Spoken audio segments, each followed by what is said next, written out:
Hello, Chavisa. How are you? Lovely to see you again. Such a treat.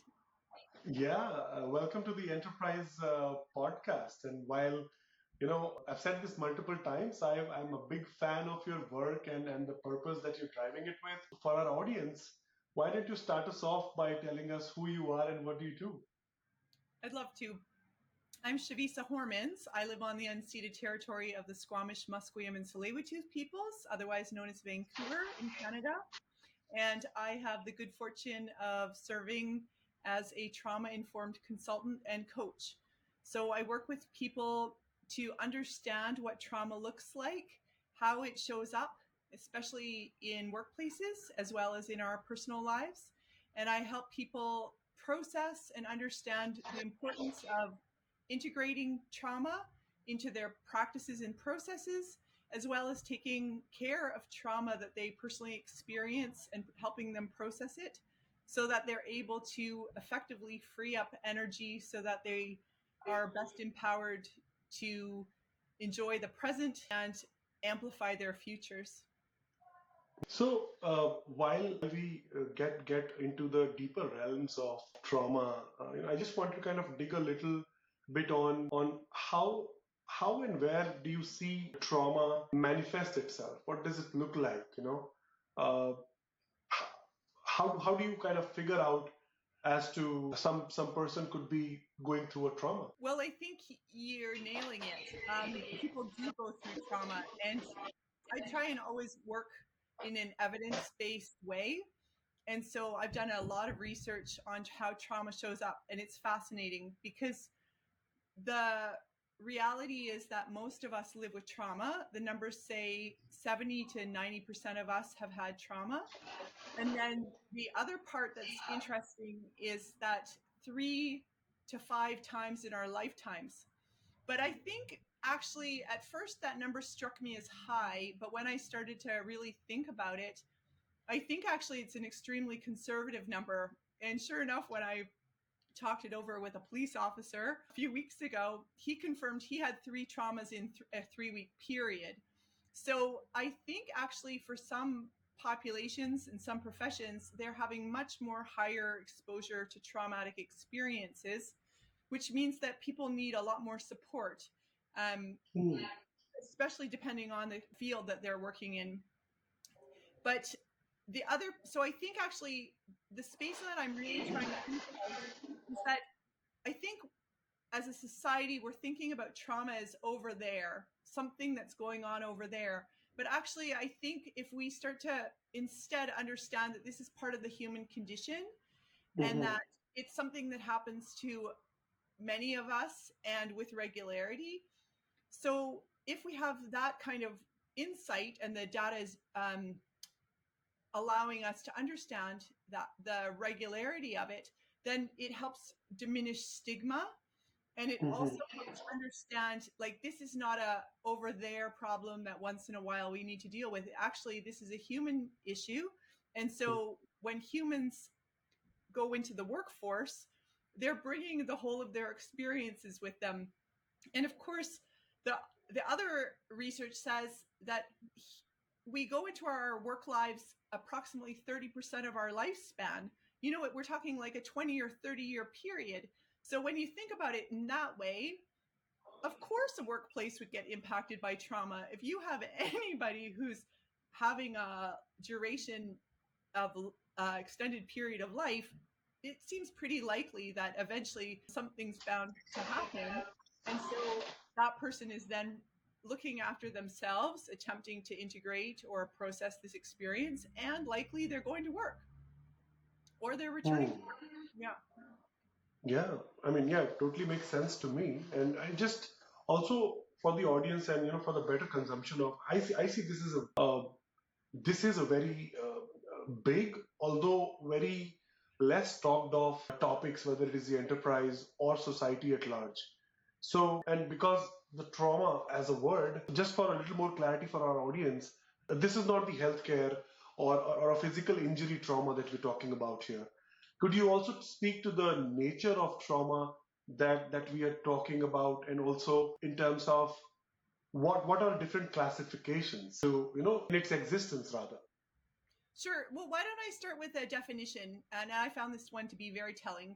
It's individual trauma results from a single or series or a set of circumstances that are experienced by an individual or individuals as physically or emotionally overwhelming, harmful, or life threatening, and has lasting adverse effects on the individual's functioning and mental, physical, social, emotional, and spiritual well being. Mm. I really like this definition, and this is coming out of SAMHSA, the Substance Use and Mental Health Services Administration in the US. But what I like about this definition is that it's very holistic. And so, when we think of trauma, it's not a set thing. And so, let's say you and I both have a car accident. It might totally ground me and be extremely traumatic for me, but you might bounce back perfectly fine after 2 weeks, no problems, and you're on your way. So the thing is, too many people can have the same experience and it impacts people differently.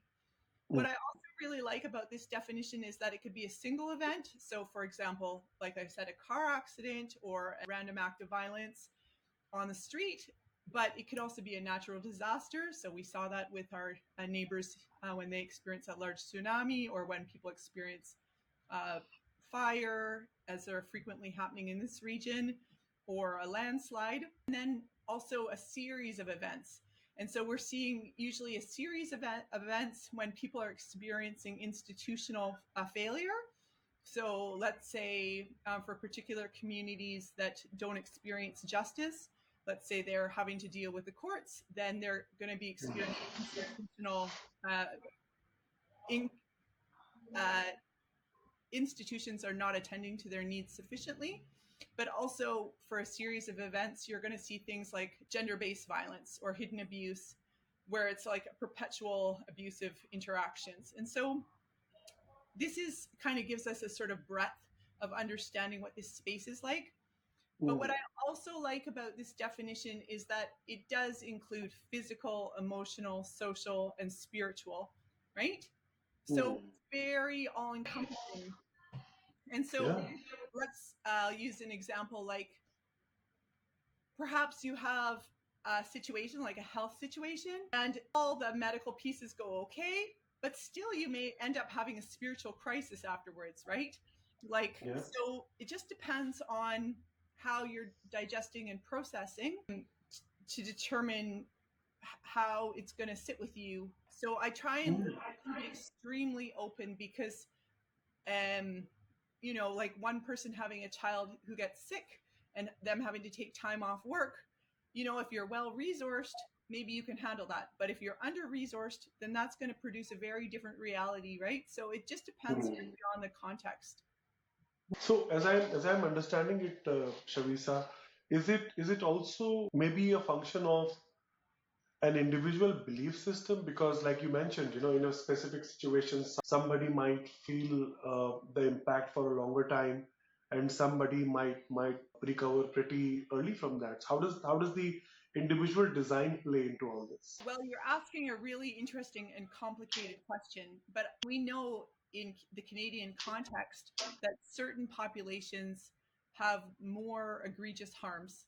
Mm. Like we know some places do not have running water. We know some places do not have safe, adequate housing. So in those Yeah. situations, people are having a higher propensity of exposure to trauma. And so, Hmm. we have to, I think, approach the way I approach my work is just with a very broad, compassionate humanity. Because Mm. at the end of the day, like I said at the beginning, it's not an us and them, like any of us could have a car accident tomorrow. We're just not aware. So we Yeah. have to kind of live with, to my mind, live with the gratitude, live with not taking things for granted. That's my personal take on the world, is to really Mm. live in gratitude. But Yeah. also, like there's no real distinguisher. And I thought what was really interesting when I was taking a good look at literature on it, the peer-reviewed manuscripts on it, is that it's not class differentiated. If you achieve a certain class level, you're not protected from trauma. So I thought that was a really important aspect to capture. It's not like you could become so successful that you're no longer impacted, you know? Yeah. Yeah, yeah, and that's an interesting point that you make. You know that there's no insulation, no matter where you are. Trauma can get to you.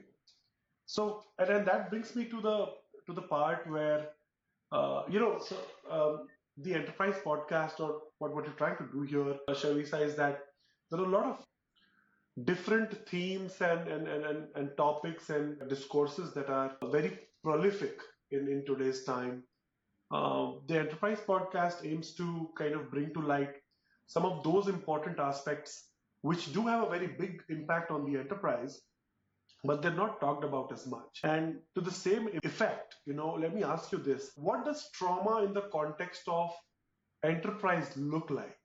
Both in terms of the individual who is going through trauma and coming to a workplace, or the workplace adding or creating that trauma for them. Okay, well, this is a huge area, so I'll attempt to dive in on it. So the thing is that because so I'm starting to think, and the theory is backing me up on this idea, that we can't differentiate trauma happening over there and not in our sphere. Like it's happening where we are. So the theory says this as well. All workplaces should become trauma informed. It's not just hospital workers and firefighters and police officers and paramedics. All workplaces would benefit from becoming trauma informed. Like we're talking banking, agriculture, um, education. All these areas would aerospace. All spaces would benefit from becoming trauma informed. So at the end of the day, what trauma informed is it's a relational practice. It's a way of being together and how we interact with each other in a compassionate and empathetic way. But what I really love about it is that it's strengths based, and it really looks at what are your talents? How can we support you to shine? Because the more people are empowered and the more people are recognized for their capacity and then encouraged, to have a manager say, wow, Shrift, you're spectacular at that. We love to take you over here and get you to help out with this because you're excellent at that, and really let you accelerate your talents to the company's advancement and to the company's benefit. This is a really smart way to engage with people, not only because the company gets access to spectacular talent, but also because people are recognized, they're seen, they're understood, they're supported, they're articulated to.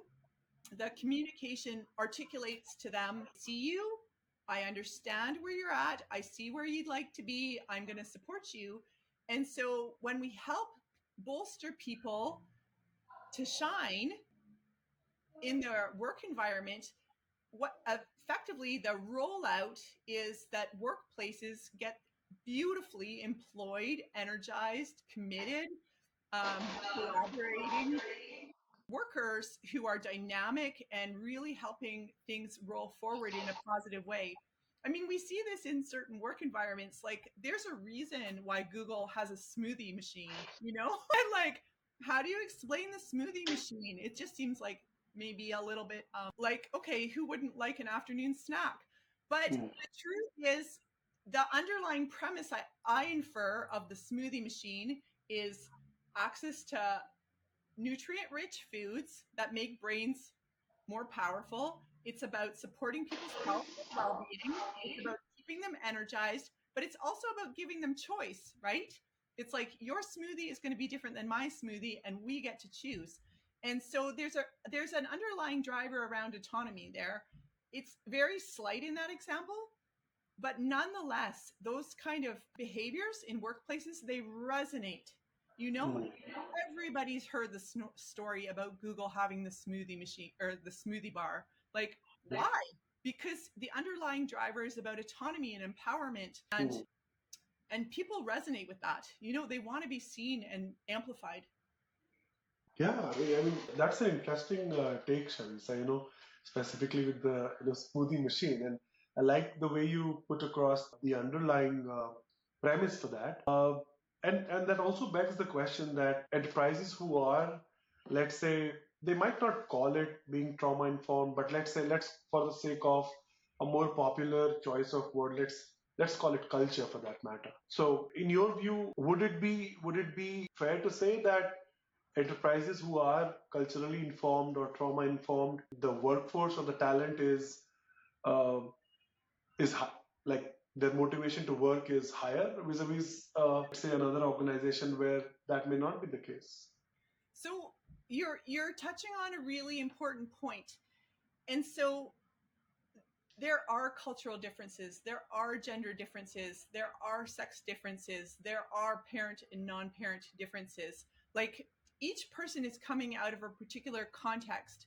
And so it's important to realize, it's really important just to understand that we live in a society that has some systemic imbalances, and that historically we have pretty substantive imbalances that I think this generation is trying to rectify.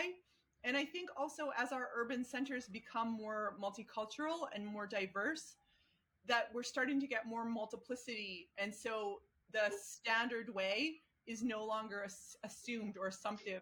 But I think Hmm. also this is a generational concept that's coming in. But I infer that it's coming in pretty quickly. Like to be a female, to be female identified, to be male identified, those are very particular realities, and they have different contextual stressors and Hmm. eases. And so we have to be mindful of this.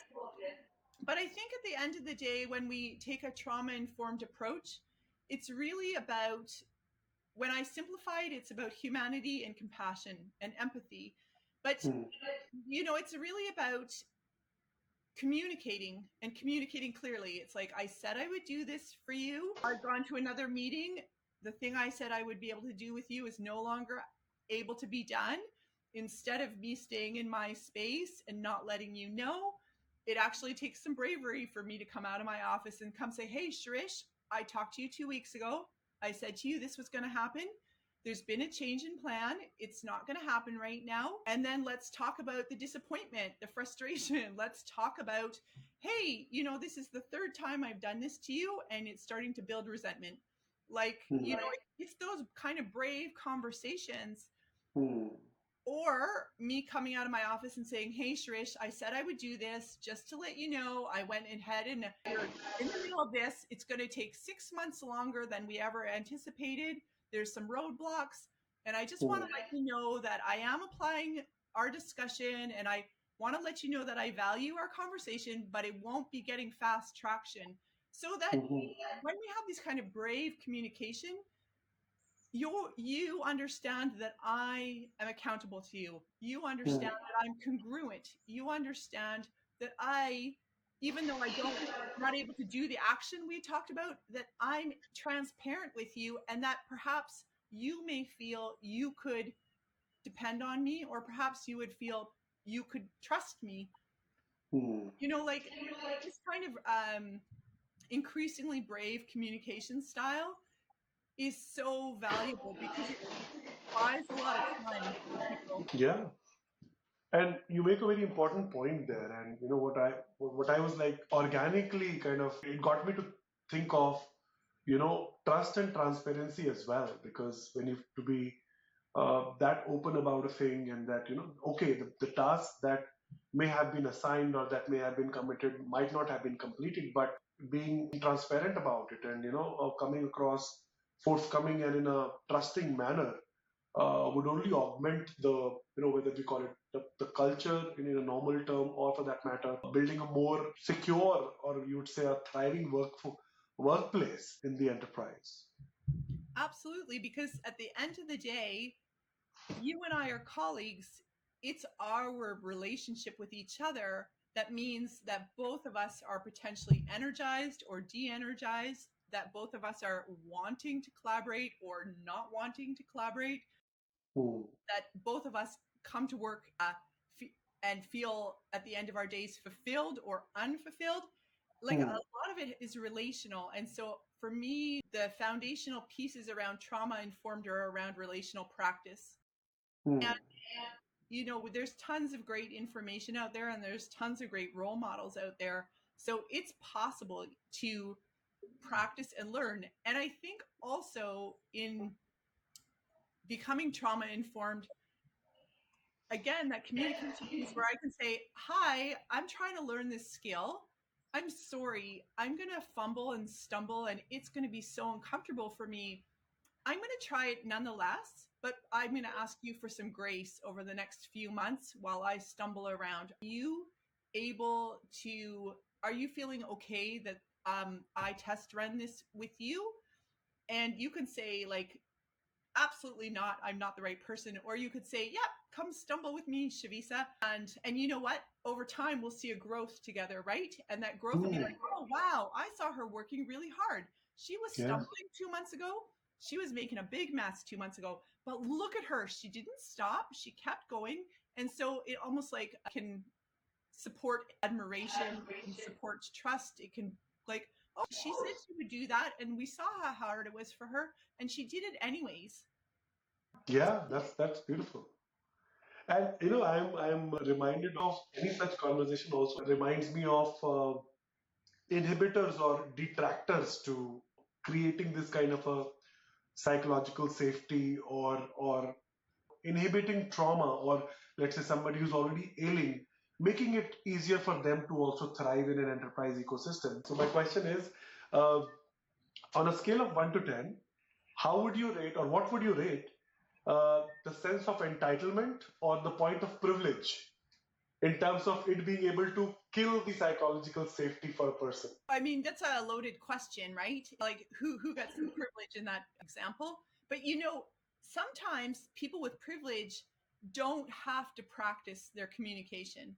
And so maybe it's people without privilege who are really taking the time, because to my mind, communication is one thing that we all get access to.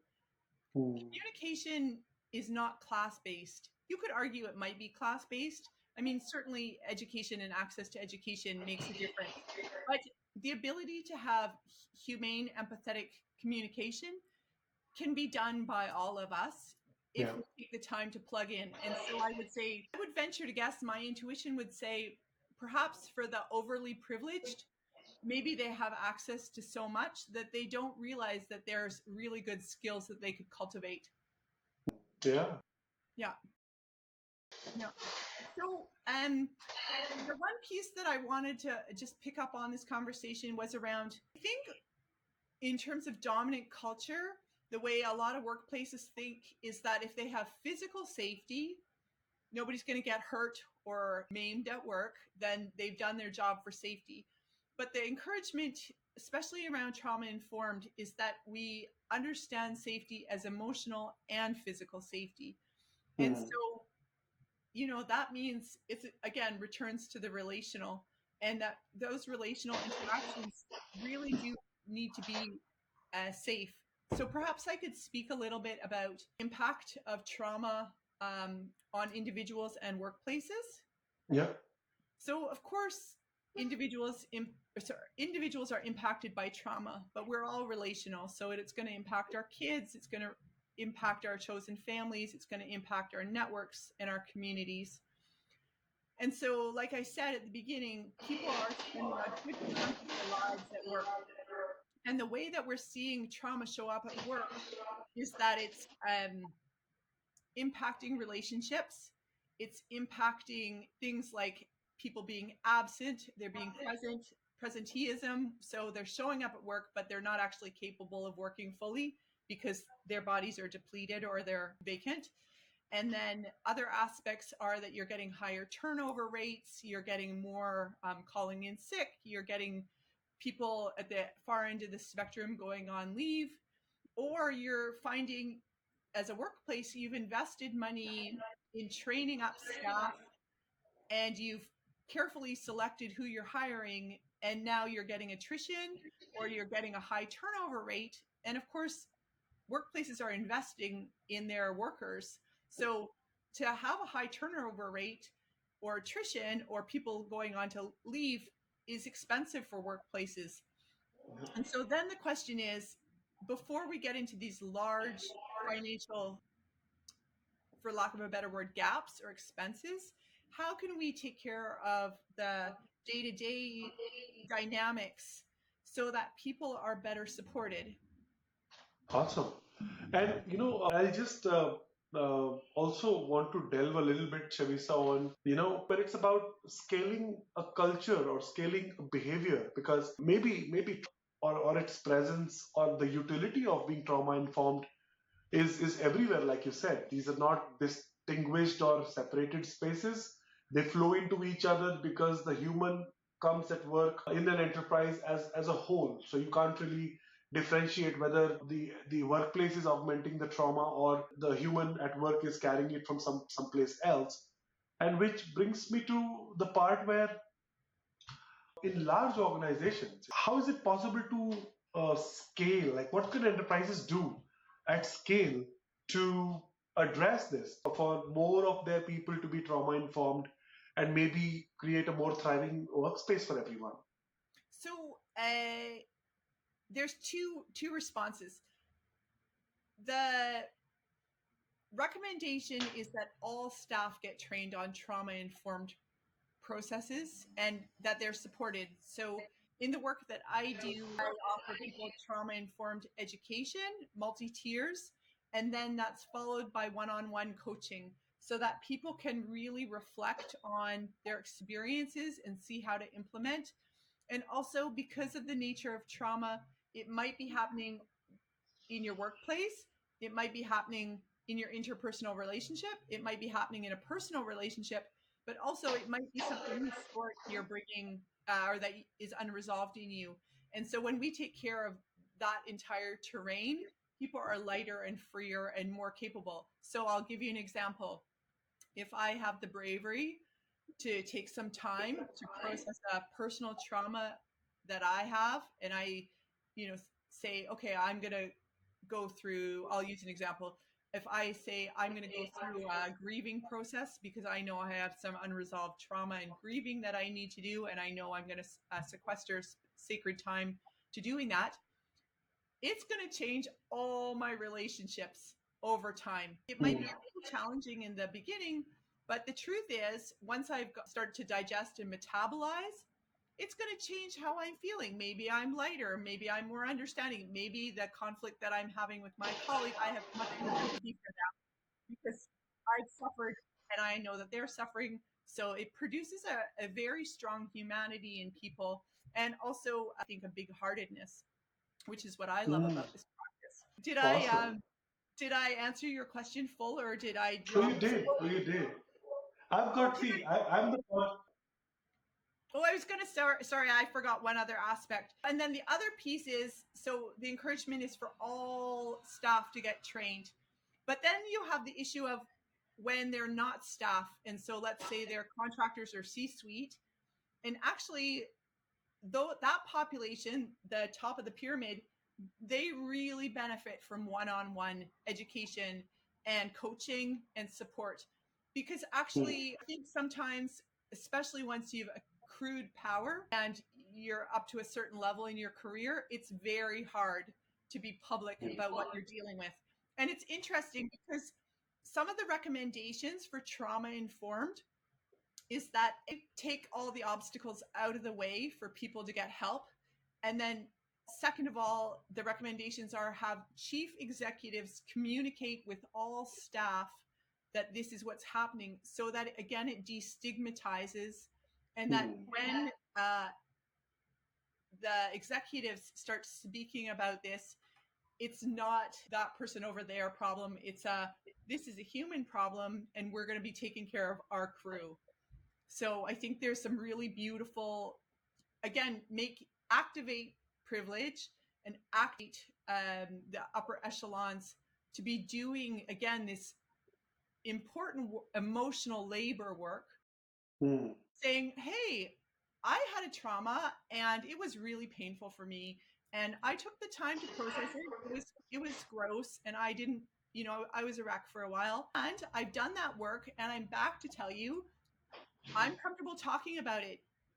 Like I'm here to support you with it. And we're going to be implementing this workplace education. We're going to be implementing this workplace coaching on this because we want everybody to be able to come along and be in a more empowered space with each other and be able to have more humanity and then thereby effectiveness and there more camaraderie and thereby more energy, more advancement, more progress, more dynamics. It's a beautiful rollout. Oh yeah, I love it. I love the way you kind of cascade all that information. And also what I like about what you said the most is that the chief executive is also kind of coming across and leading with vulnerability for that matter, to offer that inclusive space for everyone. And curious to know, Shavisa, although you answered the question that I'm going to ask in a lot many other segments, but I want a very crisply put out question to you. How is like we've had a beautiful discussion on trauma, its various forms and shapes, and how does it manifest and come to life for a lot of different people? How is it insulated from what stature or what position you are in, what strata of society you belong to? And in all of those different discourses, Shavisa, how is the Mother Corp bringing it to life for the enterprises? So, what an enterprise can expect if let's say the Mother Corp is working with an enterprise to, let's say, make the enterprise at large more trauma informed.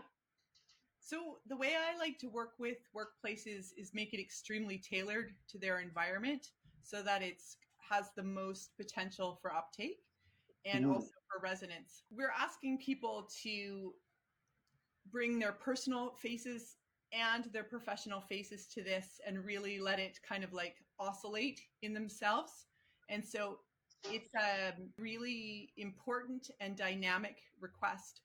And so, in terms of what the Mother Corp does, is always try and make things very tailored, but also take the time. And so, it's not a like checkbox activity, right? It's a really about reflective, practicing, figuring out how you can slightly adjust. And it's really about those slight improvements over time so that you start to get a really nice build. Hmm. I work with workplaces initially to offer them doing trauma informed audits so that they can get a sort of baseline and understand where they're at. That involves um, doing research with their workforce, but also looking at their policies and practices so that they can sort of understand where things can be improved and what the benefit to the workforce is to do those kind of improvements. And then I do multiple tiers of education. So I start with a one on one and then let people build up into a more comprehensive learning. Because again, this is a layered kind of learning that requires some reflection and it's good to have space between it. And so after those educational pieces, it's a great time to start offering people one on one confidential coaching. And the emphasis is on confidential, right? It's like you want to be able to process that thing that happened with your granny back then. And you also want to be able to process what's happening now. And so people need that kind of safety in order to be able to speak. I'm really fortunate in that I gifted myself love education and I'm constantly learning. So in addition to my master's, I'm a certified divorce coach. So I really understand divorce because it's incredibly traumatic and often very extended. But I am so fortunate that I gifted myself trauma recovery processes. And so I get to work with people who are doing that really reflective inner work and Mhm. helping them. I use like the word metabolize and digest because Mhm. once we've taken the time to metabolize and digest, and our subconsciouses want to do this, I believe, like we want to be whole and flowing. So once we can do this kind of work, then we have a way more energy for the world and life and living in our Mhm. communities. So I like to really offer a holistic, embodied process to workforces. And then Mhm. again, it's always, data is gathered so you can see progress, you can see the benefit of that. Mhm. Does that, have I left anything out that I should clarify? No, I think that was comprehensive, and I think the best part about what you said was also it's not a one size fits all kind of an approach that you take. It's still a very custom tailored, and the confidentiality bit, also is a very important thing, because I think it's one thing to live with trauma, it's one thing to kind of face the pain of it, and I think it's completely a different thing to also feel confident enough to, even face it for one's own self, right? Coming out with it in front of some other person is all different ball game altogether. So I think confidentiality in all that conversations and that inner work that you referred to is something that's really beautiful in this space. At the risk of being iterative, but I'll yet say it, Shavisa, huge fan of your work and the beautiful purpose that you're building the Mother Cockpit. It's always, I would say, a fortunate moment to come in your midst. And thank you so much for, coming on to the Enterprise podcast, where we discuss some of the underlying themes not many people are talking about yet, but are very important for the enterprise of today or the enterprise of the future. Any closing thoughts, Chavisa? Well, always a pleasure to interact with you. And of course, I've had beautiful support to get this work out into the world. And I have a lot of encouragement. Like, people want this work because it effectively alleviates burden. And that's the way I envision this. Mother Corp is intended to alleviate hardship in the network. So it's Hmm. intended to take weight out of the network so many people are lighter. And so I'll give one example. If we have one person suffering and they get support, it alleviates so much burden, from their kids, from their families, from their network, from their colleagues, from their manager, from their HR person. It takes weight out of the network to have this person be cared for. So I think that's a very beautiful resonant space. And then the second one is, now I'm going to lose my train of thought, is around, this is we're all in this together, right? So when we take the time to develop skills, sure, it might benefit Bob over there at the water cooler, but we might be Bob in 3 days from now. And so wouldn't it be nice to know that the workforce develops skills, so right now we can look after Bob, but when it's me, actually people are going to be okay with me, and people are going to be a bit more humane with me. And you raised the point around, the way I frame it is around bravery and courage to feel these big feelings. But that's part of why it's so important to have C-suite executives be top down in the messaging and saying, hey, we're doing this, I've done this, we're going to learn this. Because again, to my mind, and I see this with regularity, people who take the time, the bravery, the energy, the courage to go into those places that are challenging, they reap the rewards. The rewards are profound, and you can't numericize them. The benefits are profound. People have energy, they have joy, they feel happy with themselves. They know how strong they are because they know what they've come through. They know how brave that journey was. And so I think it's actually, to my mind, to be able to take the time to digest and metabolize trauma is actually, you could argue that you're building the most beautiful self-esteem. Wow. Like, beautiful, profound act of self-care. It's a profound, beautiful act of self-love and self-preservation. And benefits of that are immense. Awesome, awesome. I have had such a full conversation today, Shavisa. I can't thank you enough. And let me share my vulnerability with you on some of the closing thoughts. I've been procrastinating doing a podcast for I don't know how many, I would say, months altogether. I was just too scared to come out, because of the fear of judgment or a fear of what would people say. But when I speak to you, and in the first episode of the Enterprise podcast, and we discuss trauma and psychological safety to an extent, I think the world, the enterprise, and the society would be way better off the way you describe it. Thank you so much for taking the time today, Shavisa. Such a treat to interact with you, and well done on taking the bravery to do the podcast.